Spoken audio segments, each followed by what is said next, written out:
We are His Royal Majesty Oba Adejibi Egunjobi Adefumi, the King of Oyotunji African Village in Sheldon, South Carolina, the only Yoruba traditional African settlement in North America, and we're also the King of all the Yorubas in North America, a throne in which my father established in the early years of the 50s, but solidified in the early 70s.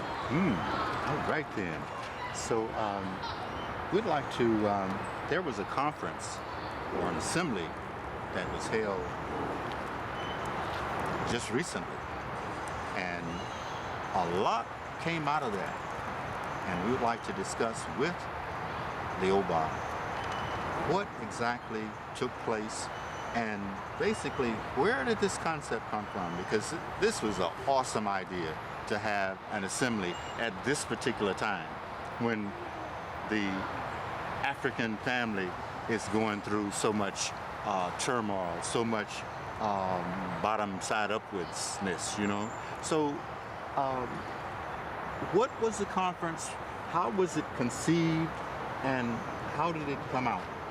Well, the conference was conceived. The idea of having a conference that time of year is not new to our community.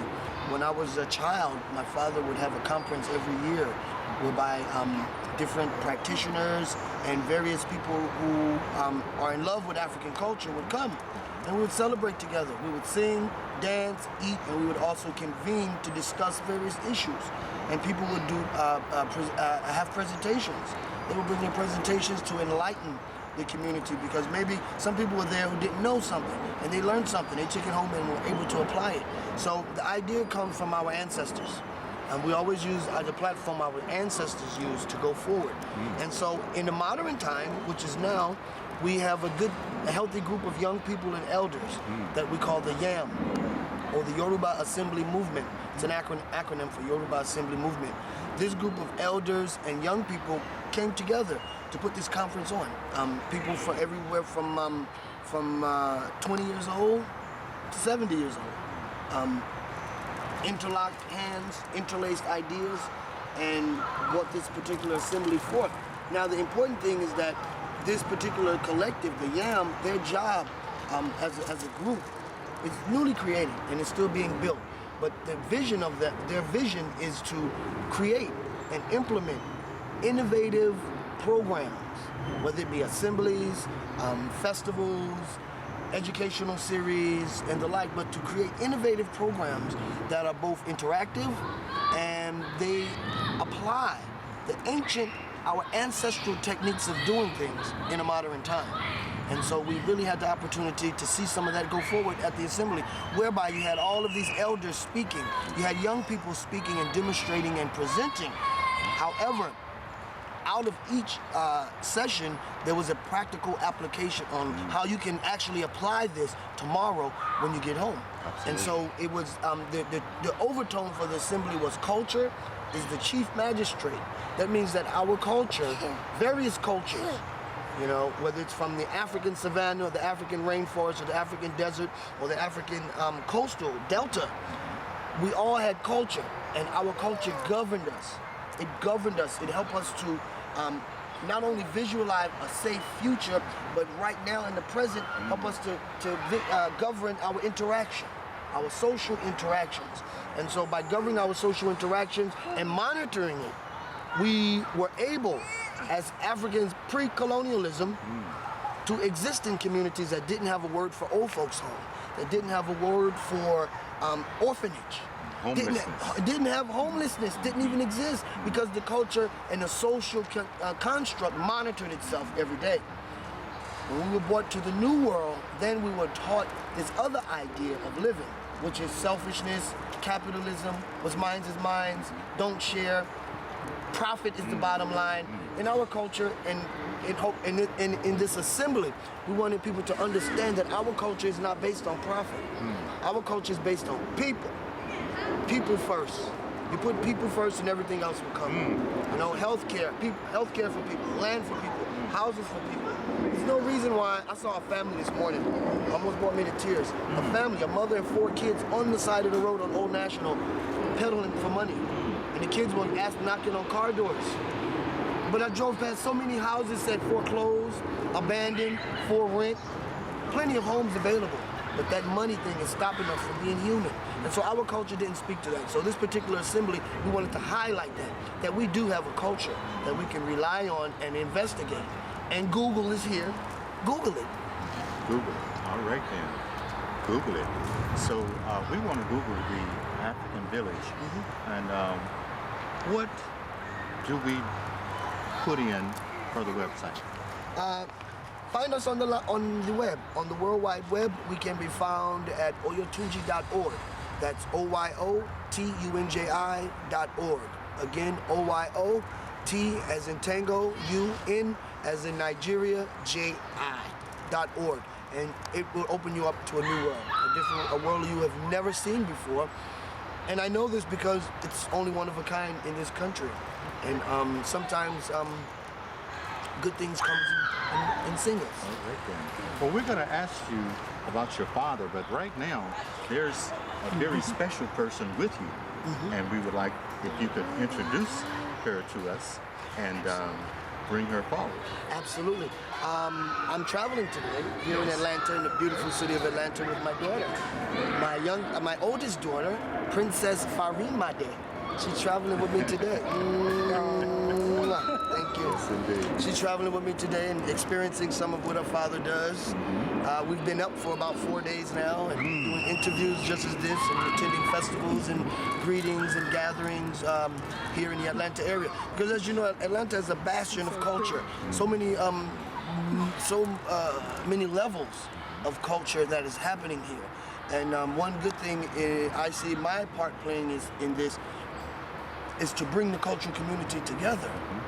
There's various factions and parts and places. People should be interacting, networking, working with each other. And that's how we build great things, is through capacity. But first, we have to build relationships. You know, we are building a relationship right now. And we keep that up, and eventually fruit will come from the tree. Right there. Don't you have this? Don't you do that? Don't you do that? No. I'm like, man, y'all watch too much television. People watch too much TV. This is real. This is what the conference was about. Not me, but the conference was about this. It was about, one second, the conference was about applying our ancestral ways in a modern time. I'm a living product of the application of ancestral ways in a modern time. You know, people always say, oh, there's the king. Many people are excited and enchanted and romanticized with the idea. However, in the country, they got rid of their monarchy for the longest time and really disrespected the queen of their own queen for such a long time. These Americans and Europeans didn't know that Africans had many kings. And when you come to West Africa, to Nigeria per se, there are many kings. And it confused the Europeans. But the Europeans didn't know that you have the big kings. Like you have two big kings, then you have other kings under them who do what, you know, who follow the order. It's a chain of command, kind of like the English peerage. Dukes, viscounts, counts, lords, and ladies, and the like. And barons and stuff in Italian culture. So we continue to try and become and remain relevant. You have to remain relevant and always update our systems and update our culture. And so at the African Village, we do not practice the same daily culture, per se, if you will, and I don't want to say this wrong, but as we did in the 70s, because we realized times have changed. Yes. The African, whether he's from the savannah or she's from the rainforest, the delta, the desert, wherever, were never resistant to change. We were some of the most mutable people on the planet. We're like a chameleon. You put us on something green, we turn green. You put us on something brown, we turn brown. You give us lemons, we make lemonade. You see what I'm saying? You give us what? The bad parts of the pig. Now everybody want to eat the bad parts of the pig. The chitlins. I remember I was in Brazil one time and there's a dish called feijoada. African dish for quote unquote African captives. Black Eyed Peas and All Parts of the Hog, or Stewed Down. You know how black folks used to like to eat. But now this is the dish of Brazil. People pay money to go eat feijoada somewhere to have that quote-unquote slave dish. So you see, we are creative people. Oh, that's the name of the... That's it. Absolutely. That's the name of your television company. We are creative people. Yes. Because we can take lemons and turn it into lemonade. Even the word nigga, as hard as it is for some people to swallow, we've taken it from a thing that made us look like something else to a brotherly thing. Now we say, hey, what's up, my nigga? Yeah. You know, we turned it, gave it a different tone. Absolutely. Now, not that that's the best example, but that is an example of how we can turn negatives into positives. That's right. Look at the ghettos they put us in when we went to the north, back in the 20s, 30s, 40s, and 50s. We turned those ghettos into decent living places. And then what did they do? Once we was living great, then the system comes in and bring crack cocaine in. Here we start all over again. So now we're trying to debrief. We're starting up again. The whole assembly was giving us a marking point to say, okay, here we go, back on the upswing, a cultural upswing. You know, because we're cultural nationalists. My father developed that. You know, we're cultural nationalists. He was a cultural nationalist, whereby they were just not about this kumbaya because we had black skin. No, we was about to find out where do we come from with this black skin? Why do we have this black skin? And what were the daily institutions and systems that we worked in to have a peaceful life? You know, so basically to sum it up, I'm sitting here as a modern application of ancient traditions, and you know, our culture supplied a system so that our children will inherit our titles and our positions. You know, as I said before, you can't inherit a job. You can't inherit your dad's doctor job, your mom's doctor job. Not at all. You know, you can inherit WAPC. You know, you can inherit things that we create. Whether it's a title, a community title, a professional title, or what have you, but these things can be passed down. And that's what we have to create for the coming generation. So I hope that my daughter, when she grows, you know, you can do an interview with her, and she can tell you what we passed down to her, what she inherited. You know, and not that I'm against colleges and universities, I think higher education is good, but the premise on why we're educating our children is for money, and that's not good. The premise for going to college should be to remake the world, to transform the depleting environment, to transform the oceans, to study that. That should be the model. And do it not because you're trying to make money or be famous, do it because it needs to be done. And so, you know, we're just a product of ancient application, modern application of ancient traditions. All right there. Well, we want to thank you. And in closing, we'd like if you could give us a statement about the current media and compare that with the media that is sitting here right now. Well, let me start with the media that is sitting here right now. The fact that this media, this venue, WACP, is searching out what needs to be discovered as opposed to discovering something which nobody ever searched out. You know, that's what the modern media does. They do not discover anything that's gonna feed our brains. This brain needs food. So when you look at CNN, you look at all this other television, Fox, and the edits are so fast. And when I come and watch things on WACP website, it's smooth and slow. You can actually digest the interview and the news and the knowledge. You know, and this is necessary in our cultural evolution and our evolution as not just African people in this land, but human beings. It's to use the media for what it was meant to do.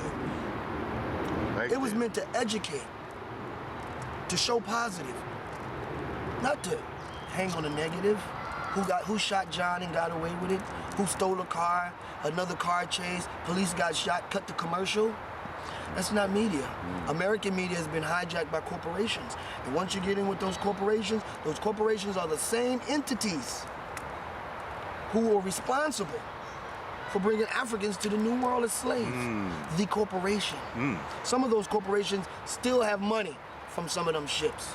And some of those Africans that came over here and worked and they made money off of sending food and cotton back to England, they still have some of that money floating around today. Right. And these corporations are in charge, and their only thing is money. They don't care about people. They don't care about houses. They don't care about white people, black people, blue people, green people. Nothing.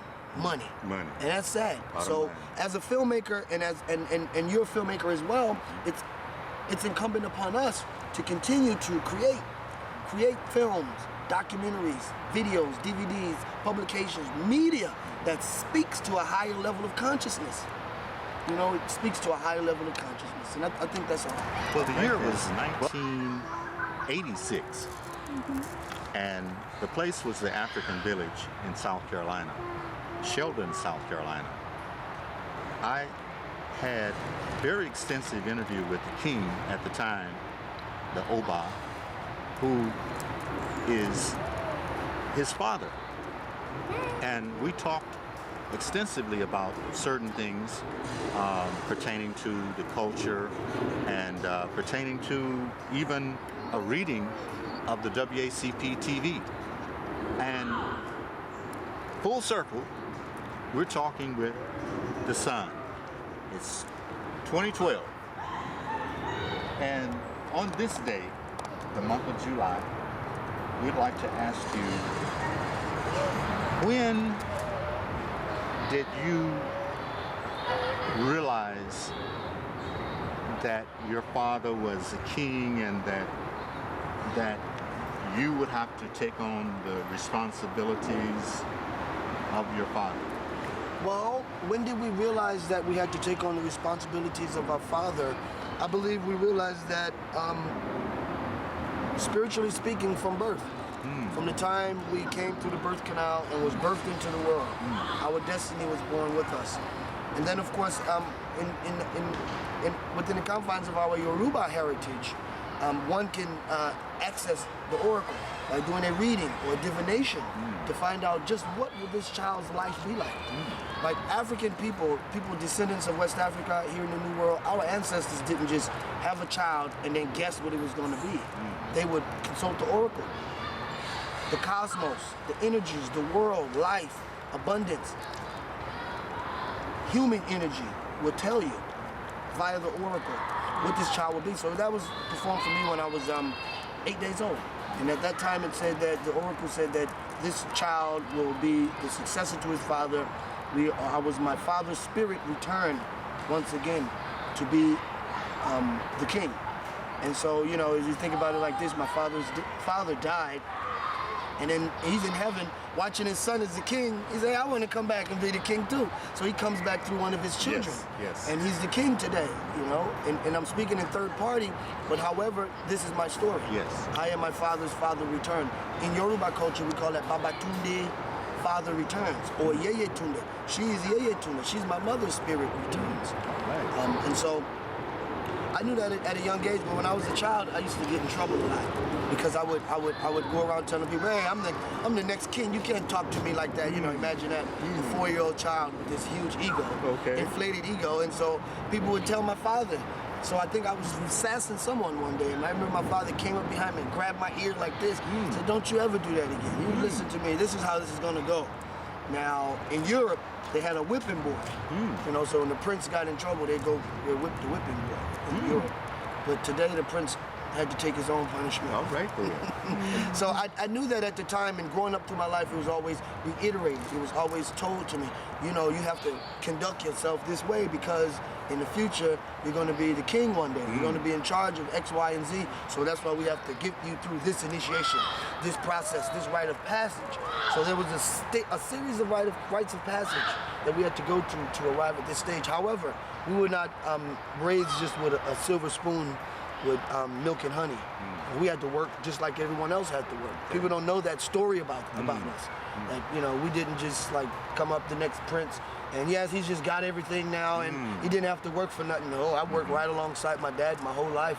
If he had a hammer, I had a smaller hammer. If he was nailing a big nail, I was nailing smaller nails until I was able to nail those big nails. And so it's always been, that's our culture. Our culture supplies us with a vehicle to help young children up through life from birth to productive adulthood to community service to marriage to glory. Our customs and traditions did that. We didn't just allow children to grow up and sit in the school and let them figure out what they want to become. We started it from birth. And so that's probably why I'm sitting here today, because that process was actually implemented. And so if that was an experiment, here are the results. Well, I noticed that you would expect a king or queen or someone of any type of royal stature to have a big ego and to shun the little person and everything. So basically, you grew up learning that early in life, that this is a balance that you have to live with in order to basically be successful. Total balance. Because we had to learn that you cannot be an egotistical leader or egotistical mom as a child, to learn that we could not be an egotistical leader. We learned that early on because it was an example set by my father that led us to that conclusion. Because my father was very hands-on, very cool. People call him Dr. Peace. He was. Because he was so cool and nothing could really upset him. You can have so much stuff going around and he would just sit there and take it all in, you know?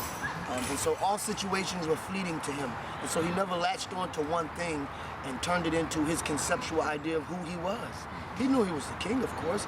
And of course, the hammer had to be dropped at certain times and you had to boom. However, my father was very approachable, man. You could approach him, the smallest man in the village could approach him and talk to him. And so with that example as a child, here we are today, and a lot of people don't like it. A lot of people think we're supposed to be, I'm the king. Bourgeois. Yes, the king, I'm bourgeois. I need my car here at this time. No. It's not like that. You know? Well, let's end this with a Yoruba greeting from the king. Ashe. Well, it's traditional that you always give reverence and praises to the ancestors. The ancestors are those who came before us.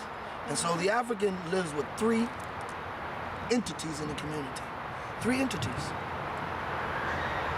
The unborn, the living, and those who have transitioned into the spirit realm. No one is left out.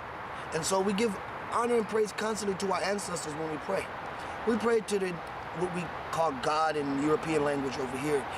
God and Goddess to us is everything around us. The tangible, the intangible. Our ancestors are those beings that are directly concerned and connected with our survival as individuals and families. Because as you know, gods don't care. Gods can bring a storm. You can pray to God today and then a hurricane will come tomorrow and wipe everything out. And you say, God, why'd you do it? Well, maybe God, you know, it doesn't have, there's no good and bad in the dichotomy of God and goddess. Absolutely. Good and bad comes in morals from our ancestors. Our ancestors, mom, pop, grandma, grandpa, told us what was good and bad within the confines of our relevant situation. So it's relative. So, praise to the ancestors. Iba Olodumare Mojuba, Iba Olojoni Mojuba, Iba Baba Tobi, Iba Yeye Tobi, Iba Toto Kolabi Aleri Tokuo, Iba Rabba Timolodife, Iba Lagba Timolodife. So what we are saying is that Olodumare, we're talking to Olodumare. Lucidly is God or goddess in the European language, but Olodumare is everything. We are saying Olodumare, all of those esteemed ancestors who sit at your feet, we mojuba, we praise. We say we praise the Baba Tobi, the big father. We praise the Yeye Tobi, the big mama. We praise all of those great, great, great mothers and fathers who, from their strength and their wombs, birthed us. And that's the reason we're sitting here today. And then we also ask for Orumila, the deity of destiny. Orumila Asorodayo. Jeki mi ri iwe. Please let my destiny see peace and good fortune. Jeki mi ri akbara. Let my destiny have the strength to continue its fruits. We say, Jeki ri re wo. Let my destiny have the necessary funds. See, as African people, we never say, Jeki $100 million. Immorally wrong. You know, why should you have that much? And then once you get that, what are you going to do? Are you going to share it? So we ask, we say, Jeki or wo. We just ask for enough to sustain ourselves so that we do not go without lack. And then we know that when you ask for little, you receive a lot. So the European didn't understand it. They get, oh, take everything. But when you ask for a little, you receive a lot. And so we also say, Jeki Ireo Omode. Please let there be good fortune for the children. And lastly, we say, Ariku Babawa, Ariku Babawa, by the ghost of our fathers, or Ariku Baba Yeyewa, by the ghosts of our mothers and fathers. He said, Adukwe, thank you, and Ashe. WACPtv.